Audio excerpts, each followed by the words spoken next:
నమస్తే. Welcome to our channel. నేను ప్రియాంకారావు. రీసెంట్‌గానే మనం మాట్లాడుకున్నాం. అంటే నిన్న పెద్ద దస్తగిరి అనే వ్యక్తి హత్యకు గురయ్యాడు.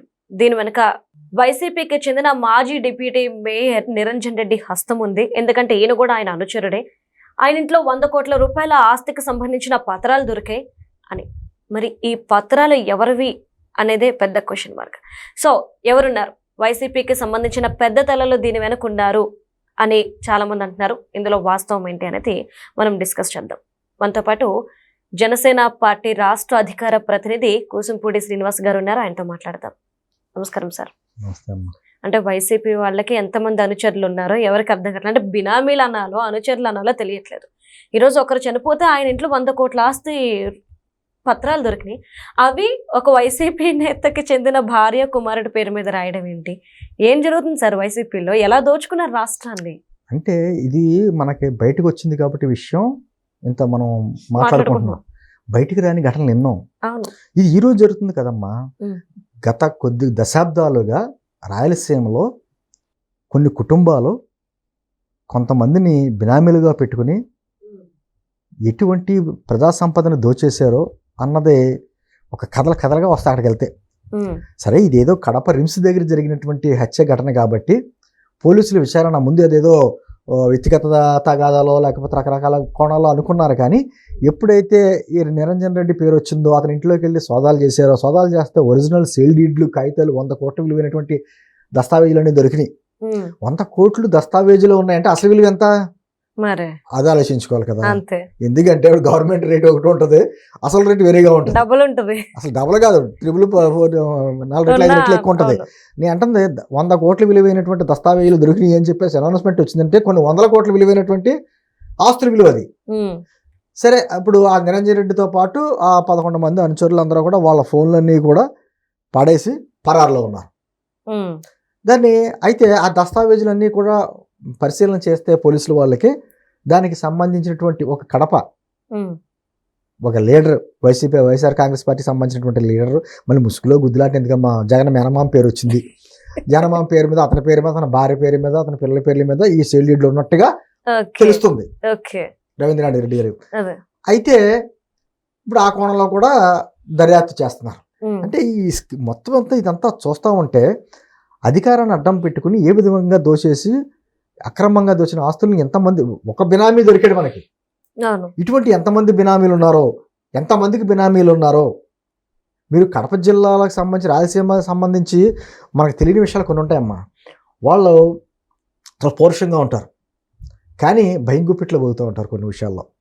ఎందుకంటే వాళ్ళ కుటుంబాలను కాపాడుకోవడం కోసమో, వాళ్ళ బతుకు తెరుగు కోసమో కొన్ని కుటుంబాలకి బానిసలుగా బతికేటువంటి కొన్ని విధానాలు కూడా ఉన్నాయి అక్కడ. అవి పోగొట్టాలనే కదా ఇప్పుడు కూటమి ప్రభుత్వం అక్కడికి వచ్చి పరిశ్రమలు పెట్టాలి, ఉపాధి కల్పన పెట్టాలంటే. ఎందుకంటే ఆ ఫ్యాక్షనిజం బాటల నుంచి బయటకు రావాలి, యువతకు ఉద్యోగాలు రావాలనేది మన కోరిక. వాళ్ళు ఏం చేశారు, వైఎస్ఆర్ కాంగ్రెస్ పార్టీ వైఎస్ఆర్ కుటుంబానికి సంబంధించిన వ్యక్తులందరూ కూడా కొన్ని పుస్తకాలు కూడా వచ్చినాయి అప్పట్లో. కడప, అనంతపురం ముఖ్యంగా ఆ ఏరియాకి సంబంధించినటువంటి వాళ్ళకి భూములు కావచ్చు, ఆ గనులు కావచ్చు, అన్నీ కూడా వాళ్ళ గుప్పిట్లో పెట్టుకుని వాళ్ళకి దాసోహం అనేలా ఉండేలాగా కొన్ని కుటుంబాలను పెట్టుకుని వాళ్ళకి నమ్మకంగా ఉండే కొంతమంది కట్టపలు ఉంటారు కదా, ఆ కట్టపల పేర్ల మీద బినామీలుగా ఎన్నుకుని హత్యలు ఎక్కడ జరుగుతాయమ్మా.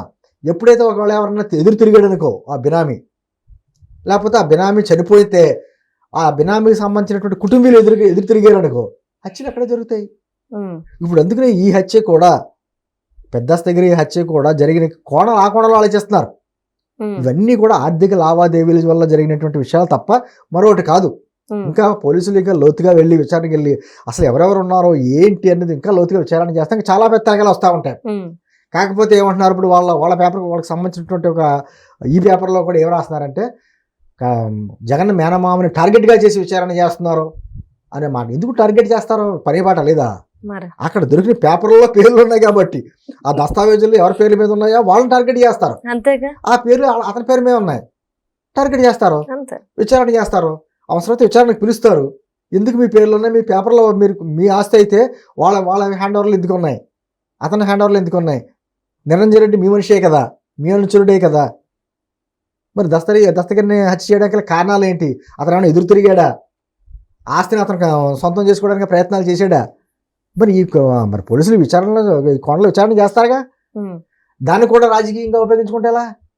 నేను అంటుంది ఎంతో ప్రశాంతంగా ఓటు హక్కు వేయడానికి కూడా భయపడే పరిస్థితులు అక్కడ గతంలో ఉన్నాయి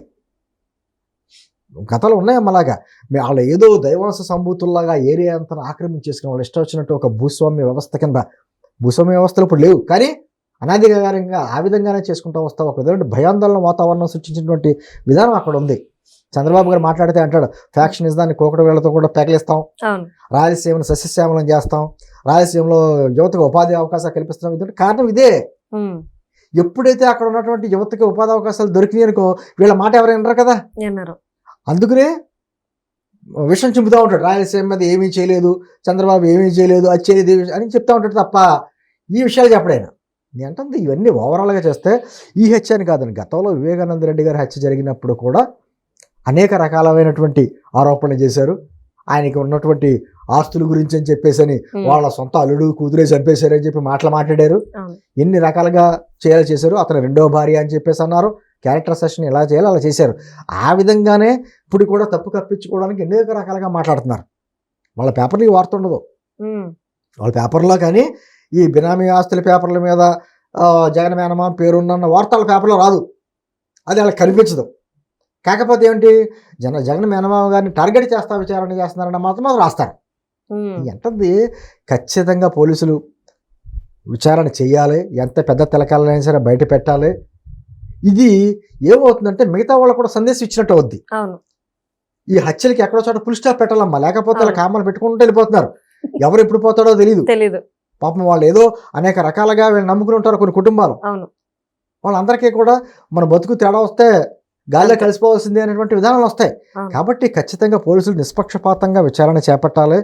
ఎన్ని పెద్ద తలకాయలు ఉన్నా కూడా బయటికి తీసుకురావాలి, వాళ్ళ కోర్టుల మీద నించోబెట్టాలి, వాళ్ళ శిక్ష వేయాలి. ఇదే ప్రజలు కోరుకునేది.